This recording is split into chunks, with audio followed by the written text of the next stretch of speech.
Hello, everyone. Welcome to Snap Take. I'm Glazer of Snap Judgments, the official podcast of Marvel Snap Zone. And what we have today is Loki is broken. The community has come around. We all know it. We're all there. We weren't, and now we are. We realized this night one, but everyone has gotten there now. We've all found the right Loki decks. We all know what they are. But if you're still looking for the right Loki decks, we have the video for you. What we're going to do is I went to Marvel Snap Zone. Mind blurred. Snap fan. Great website. Used to work there. Wonderful people. Hey, guest. And Untapped, which has the largest collection of stats usually.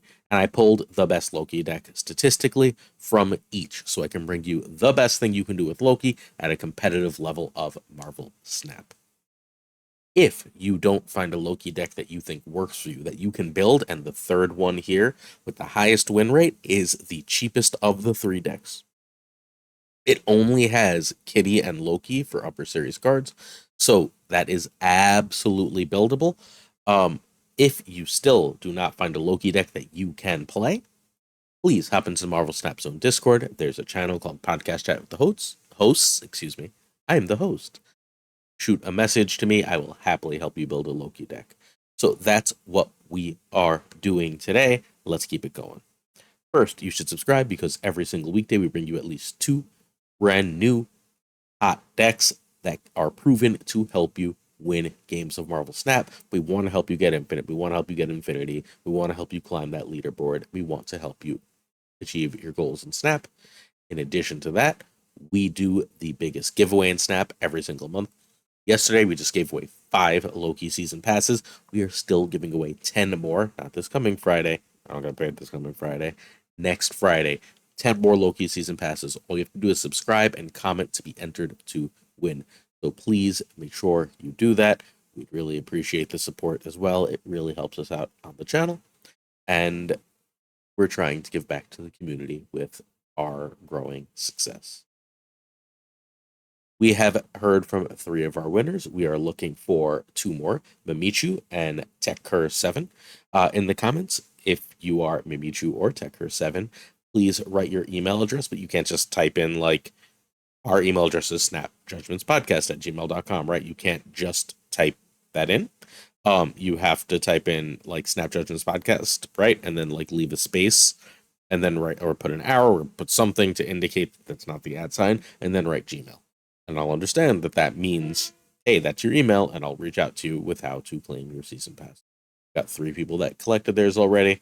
They're pretty happy so far. Let's keep the good times going. Deck credits. So there's 3 decks here. So I started work again. I'm a teacher. So I don't know who made these decks. I'm usually really good at deck credits, but it's been like an intensely busy couple of days. So I'm not sure who built these decks. If you know who built the non-DDD Drewski deck, then please do me a favor. Leave it in the chat and I will pin that comment. Sorry for not knowing. I really believe in honoring people's work for deck credits. There is one deck, and you'll see when we get there, that we're going to talk about. That is by DDD Drewski. That's twitter.com/Drewski and twitch.com/Drewski. He also does awesome like Twitch overlays and stuff like that too. So make sure you check him out. Drewski is an awesome person. All right. The first deck we're going to look at is the Marvel Snap Zone 1. The biggest sample size. This is a 1,000 game deck, and it's got a 67% win rate. It's running Quinjet, like they're all running Quinjet, Collector, and Loki, right? Because -2 for all the cards that can go down to 0 with Loki and Quinjet, and Collector gets humongous with Loki. If you steal Loki multiple times is completely bonkers. It's insanely strong. We also have a nice Zabu package here. Zabu is what makes this deck expensive. It is the only other high series card here, though, besides Loki. Oh, I guess Lad. Sorry. Zabu can hit a Nick Fury, and then if you have Quinjet out, then you've got 2 6s you can play, and then you've also got Dino and Doom that you can play. So like you've got all these options. Sentinel, Iron Lad can hit your Loki, can hit White Queen, can become a ridiculously big Devil Dino, or be a 16 powered Doom, which is also incredible. Like Iron Lad has basically nothing but good hits. I guess you don't super want a Sentinel from Iron Lad, but basically everything else is at least a very good hit here. White Queen gives you their most expensive card, which again can cost 5 thanks to Quinjet, which is awesome because that gives you extra options. You've got a Mystique Devil Dino combo, so like your hand is really, really very often big. So you can play. Sorry, the backlight has apparently attracted a small fly. You've got Devil Dino, but you can play that's big and copy that with Mystique. You have so many options with this deck. I think that's why the win rate is so high, because your opponent will have a hard time playing against you. Even Collector is not like a dead card if you don't Loki, because like you can technically still like Quinjet Collector and then drop Coulson, then drop Nick Fury, right? And now you've got a +4, a 2/6 Collector, which is like phenomenal stats for a 2-drop. So there's just all sorts of really, really strong, really great options for this deck. Let's go over some play patterns, but first, we've got replacement cards. I think Zabu, and Loki are needed here, and again, I'm going to flip back, and I think the 3/4 drops mean that you actually need Zabu, largely because of Iron Lad, though. So, like, if you don't have Iron Lad, I think you can replace that with America Chavez, and then you can replace Zabu with something else. What that something else would be, I think I'd probably start to try and look for a cheaper card. I think we're looking at like Cable at that point. Cool. Maybe instead of Cable, also Agent 13. But like something along those lines. And obviously Snow Guard is probably better than Agent 13 if you have it, but like most people, Snow Guard, so don't stress it. You'll be fine either which way. If I played this deck, America, I'd find a spot for America Chavez. That might have to be the Mystique spot, which makes me really, really sad, because I think Mystique is great in this deck, but I think everything else is like necessary in the deck. So if I'm running America in the Zabu Iron Lad version, I'm cutting Mystique. And if I'm not, if I don't have Iron Lad, I'm adding America, and then I'm adding probably like an Agent 13 or a Mirage / Cable style card. All good? That's the card replacements. I'm trying to make sure that everyone can build and play decks. All right. Your basic job here is to draw cards to make yourself a huge collector, and you have a nice Fury Devil Dino backup plan. Turn 1 is the Quinjet, where you will snap if you have basically anything else. Because, like, we're going to go forward now and look at, like, Sentinel makes cards that benefit. Agent Coulson makes cards that benefit. Loki makes cards that benefit. Nick Fury makes cards that benefit. White Queen makes cards that benefit. And Iron Lad is very likely to hit a card that benefits from Quinjet. Quinjet's incredible. If you don't want to run this, time to start looking at Killmonger. Turn 2, Collector. Please snap before you Collector. You can also snap before you Zabu, because I don't know if you know this, but Zabu is one of the most OP cards in the game. It's ridiculous that this deck is so strong that that's the backup plan. Turn 3, snap if you're going to either Coulson or Loki and you have anything else good set up. Loki is, again, completely freaking busted and almost certainly worth a snap. Be wary. Loki mirrors are kind of a pain in the ass and very susceptible to like high rolls and luck based on how many Lokis you get and how many collectors you get from each other. Turn 4, snap into Loki. If no Loki, play Iron Lad because you're trying to hit Loki. Your other option is Fury, and then your last choice is White Queen. If you've got Quinjet, you could potentially move Fury above Iron Lad. Loki and Iron Lad and a 6 from Lad. Also very cool play, by the way, before we go any further. If you got Zabu out, and you want to play a card like Iron Lad or Fury, you can also play them with that Quinjet, which is fantastic. All right, turn 5, you want a Loki and Iron Lad, because again, like, you're either Lokiing or you're Iron Ladding to hit Loki because your whole deck benefits from it.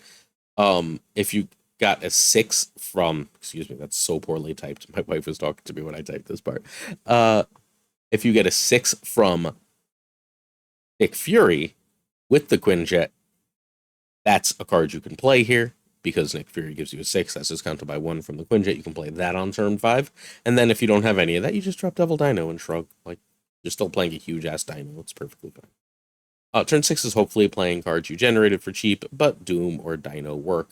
If you play Dino, you can always Mystique here. All good?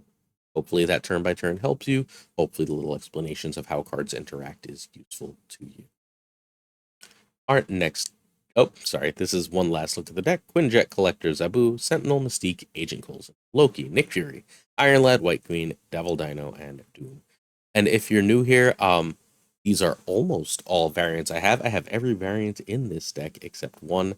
I guess technically two. I don't have this Loki yet, but this is the season pass Loki. So like, unless my phone breaks, I'm gonna have that season pass Loki. This is the like my dream Zabu. I'm trying to like I put it here to like will it into my shop. I have all these other variants. Some of them I use like I flip between collectors. I flip between Devil Dinos. And I flip between Coulsons and Furies. But like these are all my variants. The Quinjet and Iron Ladder and Doom are non-negotiable. They're too great. And I just don't have another White Queen or Sentinel. All right. Next deck is this is Drewski's deck, 69% in over 300 games. Uh, it's awesome. It's running Zabu Darkhawk because I don't know if you remember this, but like Zabu Darkhawk is one of the principal good cards packages in the game.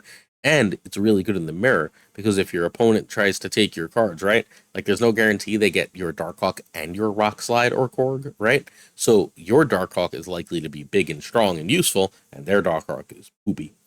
There is a little bit of fear in this deck for Shang-Chi because they can steal your Shang-Chi if they're running Loki, which can ruin your stuff. But you'll notice one particular card missing here despite the really high win rate. That is Collector. So you're not trying to take advantage of Collector abuse. You're instead focusing in on basically like locking them up and playing a sort of how do I phrase this? A asymmetrical game where you can take advantage of the Loki, but they can't take advantage of getting your stuff. The Mirror Breaker. Um, very, very similar here. I think I actually literally wrote Collector again in the damn next slide. My bad. I'm so used to Collector being here. You've got extra Series 4 cards to go with Zabu and Darkhawk, but other than that, this deck isn't actually more expensive than the last one. Um, You've got Rock Slide again. You've got Coulson again to fill your hand. All these cards are incredible with Zabu. And again, no Darkhawk package. Play the previous deck or the next deck. It's worth noting that this deck is 69% on. This one was the Snap Fan one. So, because. But it's only 62% in another 250 games Marvel Snap Zone, which is still like a through the roof historical for Marvel Snap win rate. Like that's worth knowing, right? That win rate is so high everywhere. However, like so many Loki decks are in the low and mid 60s. So, but it's still an awesome deck. So, Quinjet and then Korg are your options here. Then you want a Zabu, no collector. My bad. Uh, if Zabu, then Rock Slide. There is again no collector. Although, like, legitimately, make that Mystique or that Cosmo collector. Like, I think you're just leaving points on the board. All right. If Zabu, then Rock Slide. Like that Rock Slide is incredible at like mucking up their draw. If you muck up their draw, they're less likely to see Loki, right? They're less likely to see things that make their hand big and make Loki so. Fury if you have Quinjet, Darkhawk if you have Zabu, and if you added Loki, like I think you should, then you can Loki if Collector. Um, Turn 5, you're Dinoing or Quinjet your Fury 6, or Mystique to copy a Darkhawk if you dropped it early. A lot of the Loki decks aren't running Shang, so you can just feel free to go nice and big with Darkhawk and Mystique. Or you can drop Loki at that point and just go wide. And lastly, turn 6, you're going to Shang and Darkhawk, which is like the real trick here. That turn 6, when you don't do the thing, you've got Zabu, and then last turn you can play Shang and Darkhawk, and basically you're killing their huge collector and dropping a big old Darkhawk, which is usually enough to win a couple lanes. You can play the Fury 6 perfectly fine here with like a Korg if you did Darkhawk stuff early, or you can drop a Dino, or if you Dinoed or, excuse me, you played Dino or Darkhawk last turn, well, now you can drop Mystique after Dino, and then you can even just drop a Loki. So for fun. It's a really, really strong deck. It's a really cool deck. Props to Drewski for creating something actually different with this archetype. One last look at the deck. Again, these are my variants. I don't like this Coulson as much, but I got it, so I threw it in the deck. I have a couple of Mystiques. I've missed my Shang. My favorite Shang is the Nunchuck Shang, but I also have the Chibi one. I like this Devil Dino better. I think it's adorable that he's got a little scarf on. This is the Zabu I do use. I have it black and white with gold border, and it looks real nice. Still not a damn hit, but it's nice. And that's the deck. I hope you like it. All right. Last deck, this is 70% in 600 games. This one like breaks my brain.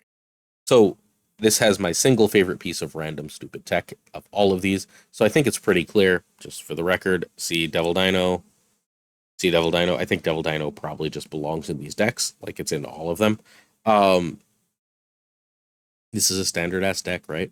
Like it's winning a lot, and I think I know what the different tech pieces here, because I don't think Agent 13 is better than Snowguard if you have Snowguard, and I don't think Cable is better than Mirage if you have Mirage.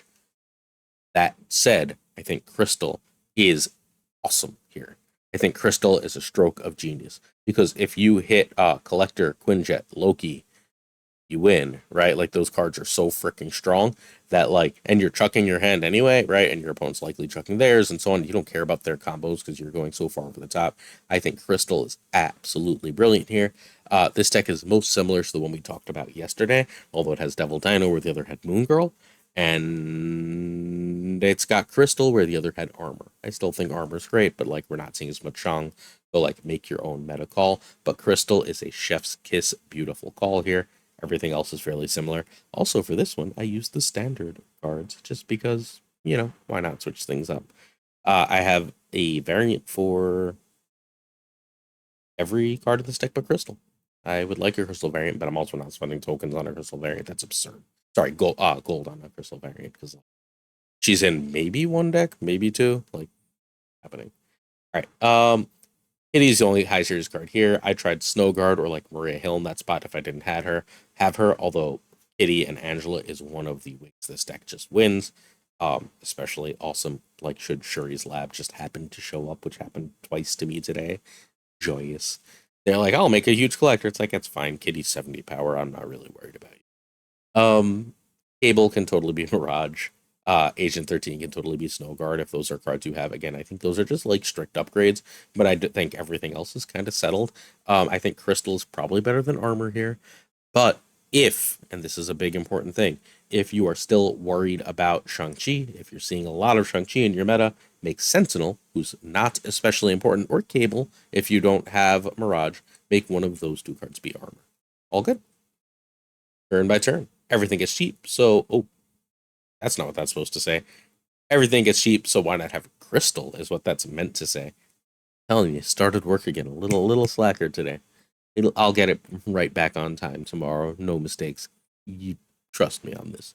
Turn 1, Quinjet is priority, and if not Quinjet, then Kitty. However, if you don't have a 2-drop you want to play, you haven't run into a 2-drop, you're still reasonably likely to. You can play Kitty first and then play Quinjet and Kitty second. Turn 2's priority is Collector. By the way, you're snapping at literally like a turn 1 Kitty with Angela in hand. You're snapping at a turn 1 Kitty with Collector in hand. You're snapping at a Quinjet with Angela in hand or with any other one. You're snapping on literally just Collector. You should be snapping by the end of turn 2 if you have any of these combos. Turn 3 is Coulson, then Crystal. If you really want to see Loki, if your hand's going real good, play Crystal first. But I still really like Coulson. I think Coulson offers you a lot. Again, remember Quinjet is here, right? And if you don't see anything like Coulson is going to give you something else to play. If you get a 4 from Coulson, this is counted to 3. You can play that with Kitty the next turn. It ends up working really well. If not, you play Crystal. Turn 4, please play Loki. Again, if you don't see Loki, Coulson or Crystal are the option. Whichever one you didn't. Turn 5, a bunch of cards or Loki, right? Like you want to just be like, all right, I'm finally going to just drop all my draw cards and see what I can do for that last turn so I can do something super powerful. And then finally, last turn, you either play like the 1,000 cards you got from Loki or you play Dino and Kitty. That's today's video. This is our last deck. Hated Triskelion, so I didn't play an absolute ton today. I finished my dailies and got to like rank 87. Telling you, work started. I don't have time. I was infinite the past few seasons by now over the summer. But I'm going to play as much as I can, as my schedule allows, now that I'm back in the class. I promise you, I will still maintain a vigilant eye on the meta and an expertise in this game. That's it for today. Those are my final thoughts. Wish me luck with my students as you're watching this video. Just meeting them as you're seeing this. Please hit that sub button. Please like, please comment. We appreciate your support. Remember, your sub and comment enter you to win a Loki season pass by the 15th. Everybody, have a happy Thursday, and